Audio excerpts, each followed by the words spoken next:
This bread is my flesh.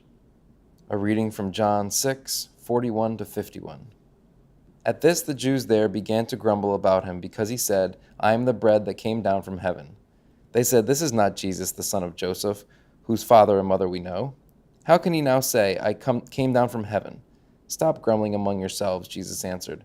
No one can come to me unless the Father who sent me draws them, and I will raise them up on the last day. It is written in the prophets, they will all be taught by God.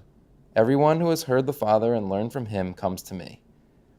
No one has seen the Father except the one who is from God. Only he has seen the Father. Very truly I tell you, the one who believes has eternal life.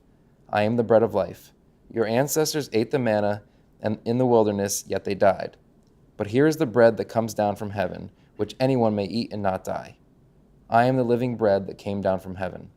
Whoever eats this bread will live forever. This bread is my flesh, which I will give for the life of the world. How do you identify yourself? Is it by name, or is it by your association with family or community, or even to work or wealth?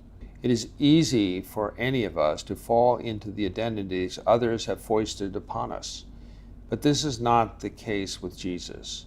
He does not allow himself to be wedged into any of the normal reductionist categories. Just the opposite.